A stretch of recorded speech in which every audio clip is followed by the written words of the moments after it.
En 2022, le glas semblait avoir sonné. Les plus grands think tanks de Washington étaient unanimes.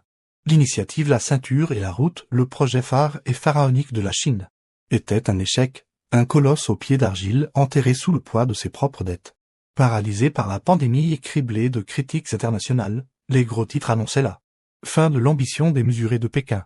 Mais si cette annonce de décès était prématurée, et si, pendant que le monde regardait ailleurs, le dragon chinois n'hibernait pas, mais muté, car loin de s'effondrer, le programme s'est simplement métamorphosé, plus discret, plus stratégique. Il a déserté certains chantiers pour se concentrer sur de nouvelles régions. Et surtout, pour grimper dans la chaîne de valeur. Fini les simples routes et ports, place à la manufacture. De pointe à la haute technologie, à l'énergie verte, aux mines de terre rares et aux infrastructures numériques. Aujourd'hui, au premier semestre 2025. Les chiffres défient tous les pronostics. Les investissements chinois dans le cadre de cette initiative atteignent de nouveaux records et le total cumulé donne le vertige en 12 ans. La Chine a injecté plus de 1300 milliards de dollars dans les économies en développement. C'est plus que le PIB de la Suisse ou des Pays-Bas.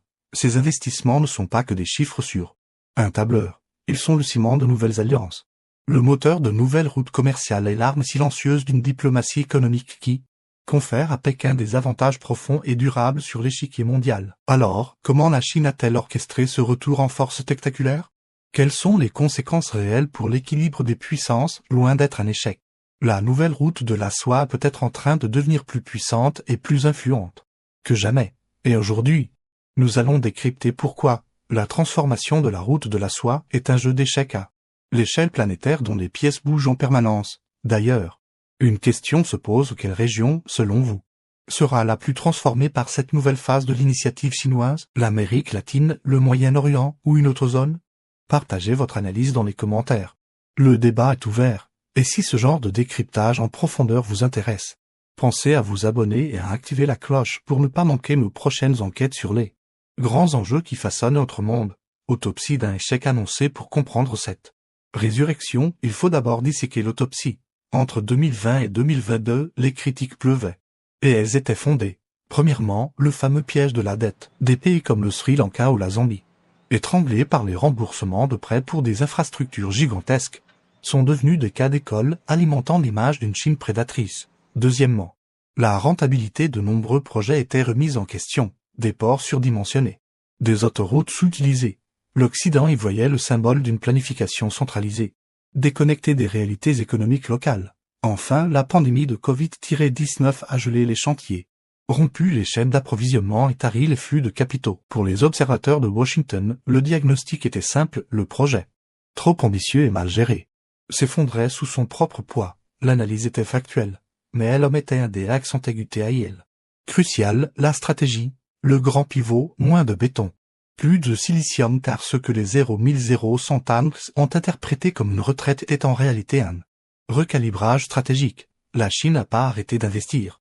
Elle a changé où et comment elle investissait. D'abord, le pivot géographique. Pékin a réduit la voilure sur certains projets massifs en Afrique subsaharienne et en Asie du Sud pour se concentrer sur des régions jugées plus stables et stratégiques. Le Moyen-Orient, riche en énergie et carrefour logistique, et l'Amérique latine, son nouveau précaré économique et fournisseur de matières premières critiques. Mais le changement le plus profond est sectoriel. La première phase de la route de la soie, c'était l'ère du BTP. La Chine construisait des routes, des ponts, des centrales à charbon. La nouvelle phase, c'est l'ère de la valeur ajoutée. Pékin investit désormais massivement dans la manufacture de pointe, des usines de véhicules électriques au Brésil, des parcs industriels de haute technologie en Égypte, l'énergie verte, des fermes solaires géantes en Arabie Saoudite, des projets hydroélectriques en Indonésie, les mines stratégiques, prise de contrôle de mines de lièvre en Bolivie, de cobalt au Congo, sécurisant ainsi les matières premières de la transition énergétique et numérique, et surtout la technologie des data centers, des câbles sous-marins à fibre optique et le déploiement de la 5G. Créons une route de la soie numérique sur laquelle Pékin pourrait exercer une influence considérable. Les fruits de la stratégie, une influence sans précédent, et les résultats de cette nouvelle stratégie sont sans appel. Les investissements records de 2025 ne sont que la partie émergée de l'iceberg. Les 1300 milliards de dollars cumulés en 12 ans ont profondément redessiné la carte. Ce n'est plus seulement de l'argent contre des infrastructures, C'est un écosystème. La Chine finance la mine de lithium, construit l'usine de batteries, vend les voitures électriques qui les utilisent, et déploie le réseau 5G qui les connecte. C'est une intégration verticale à l'échelle mondiale. Ces investissements confèrent à la Chine 3 avantages stratégiques durables. Avantage commercial, en contrôlant les chaînes d'approvisionnement, de la matière première aux produits finis. Elle se met à l'abri des pressions géopolitiques et peut dicter ses conditions sur les marchés mondiaux. Avantage diplomatique, en devenant un partenaire économique indispensable pour des dizaines de pays, Pékin s'achète une loyauté. Chaque vote à l'ONU, chaque prise de position sur Taïwan ou les droits de l'homme est désormais influencée par cette interdépendance économique. Avantage normatif, en construisant l'infrastructure numérique du futur dans le Sud global. La Chine exporte ses standards technologiques. Elle ne se contente plus de suivre les règles du jeu mondial, elle commence à écrire les nouvelles. Loin d'être un échec, la transformation de la route de la soie s'avère être un coup de maître stratégique, un mouvement silencieux qui a permis à la Chine non pas de rattraper l'Occident, mais peut-être de construire les fondations d'un ordre mondial parallèle. En définitive, l'histoire de la nouvelle route de la soie n'est pas celle d'un échec, mais celle d'une adaptation darwinienne spectaculaire. La Chine a appris de ses erreurs. Elle a troqué la force brute du béton contre la subtilité du silicium et la puissance des données. Elle a transformé un projet critiqué pour sa lourdeur en une toile d'araignée économique et technologique, plus légère, plus étendue et infiniment plus stratégique. Cependant, cette stratégie n'est pas une garantie de succès absolu.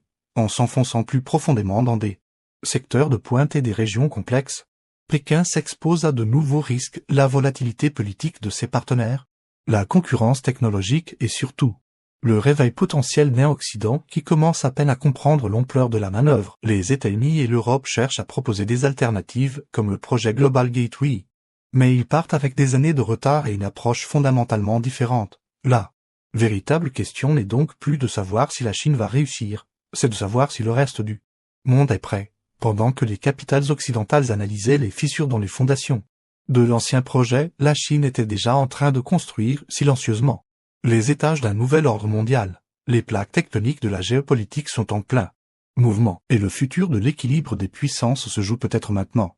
Non pas sur des champs de bataille, mais le long de ces nouvelles routes commerciales, numériques et invisibles que Pékin tisse à travers le globe. Cette transformation de la route de la soie est un jeu d'échecs à l'échelle planétaire dont les pièces bougent en permanence, et, puisque nous parlons de stratégie, je suis curieux d'avoir votre analyse. Selon vous, quelle région sera la plus profondément transformée par cette nouvelle phase de l'initiative chinoise? L'Amérique latine avec ses ressources et son marché, le Moyen-Orient, en tant que nouveau pivot énergétique et logistique? Ou peut-être une autre zone à laquelle on pense moins? Partagez votre expertise et vos arguments dans les commentaires. C'est dans le débat que l'analyse s'affine. Et bien sûr, si ce genre de décryptage en profondeur vous aide à mieux comprendre les grands enjeux qui façonnent notre monde, la meilleure façon de nous soutenir est de vous abonner et d'activer les notifications. Notre prochaine enquête est déjà en préparation. Merci de nous avoir suivis et à très bientôt.